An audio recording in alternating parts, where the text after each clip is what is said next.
নাচ দিয়ে আলোচনায় উঠে আসা বলিউডে নতুন কিছু নয়। অশালীন নাচের কারণেই ব্যাপক বিতর্ক সৃষ্টি করেছে বেশ কিছু অভিনেত্রী। এদের মধ্যে অন্যতম উর্বশী রাউতেলা। এদিকে বলি পাড়ার এই নায়িকা মানেই যেন বিতর্ক। তবে এবারের বিতর্ক যেন আগের অনেক কিছুই ছাপিয়ে গেছে। তাই গত কয়েক মাস খবরে না থাকলেও একটি গান দিয়ে আবার শিরোনামে এই অভিনেত্রী। ঘটনার সূত্রপাত ডাকু মহারাজ ছবির দাবিডি দিবিডি নামের একটি গান। এই গানে উর্বশীর নাচের ভঙ্গিকে আপত্তিকর আখ্যা দিয়ে প্রবল সমালোচনা চলছে অন্তর্জালে। নানান মন্তব্য ঘিরে ক্ষুব্ধ হয়েছেন উর্বশী নিজেও। বিস্তারিত ডেস্ক রিপোর্টে। বলিউড অভিনেত্রী উর্বশী রাউতেলার নতুন সিনেমা ডাকু মহারাজের একটি গান প্রকাশের পর থেকেই বিতর্ক যেন থামছেই না। 2 জানুয়ারি মুক্তি পাওয়া দাবিডি দাবিডি শিরোনামের এই গানের নাচকে অশালীন এবং আপত্তিকর আখ্যা দিয়ে সমালোচনায় সরব নেটিজেনরা।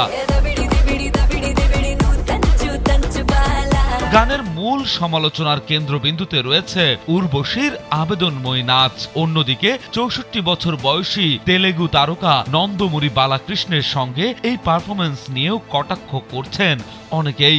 অনেকের মতে এমন ভঙ্গিমার নৃত্য তেলেগু ফিল্ম ইন্ডাস্ট্রির জন্য লজ্জাজনক। সমালোচনায় যোগ দিয়েছেন স্বঘোষিত চলচ্চিত্র সমালোচক কমল আর খানও। সামাজিক যোগাযোগ মাধ্যমে তিনি কটাক্ষ করে বলেছেন, এ ধরনের নাচ সিনেমার জায়গায় নীল সিনেমার মতো দেখায়। এ মন্তব্যে ক্ষুব্ধ হয়েছেন উর্বশী।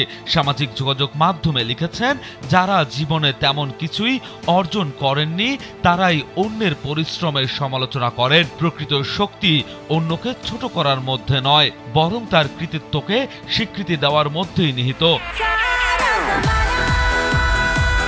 নেটিজেনদের একাংশ কোরিওগ্রাফারের দিকেও প্রশ্ন তুলেছেন। একজন মন্তব্য করেছেন, কোরিওগ্রাফার এমন অশালীন নাচ কিভাবে পরিকল্পনা করেন। অন্য একজন লিখেছেন, এ ধরনের নাচ কি সিনেমার প্রচারের কৌশল? অভিনেত্রীদের জন্য এটি অসম্মানজনক। 2013 সালে সানি দেওয়ালের সঙ্গে সিংস অব দ্য গ্রেট সিনেমার মাধ্যমে বলিউডে যাত্রা শুরু করেন উর্বশী। তার ক্যারিয়ার বিতর্কমুক্ত নয়। নানা কারণে শিরোনামে থাকলেও হিট সিনেমার সংখ্যা হাতে গোনা। তেলুগু সিনেমা ডাকু মহারাজে গুরুত্বপূর্ণ চরিত্রে অভিনয় করেছেন উর্বশী। সিনেমাটি দিয়ে তেলুগু ইন্ডাস্ট্রিতে পা রাখছেন বলিউড অভিনেতা ববি দেওয়ালও। 12 জানুয়ারি সিনেমাটি মুক্তি পাওয়ার কথা রয়েছে। বিনোদন ডেস্ক, কালবেলা।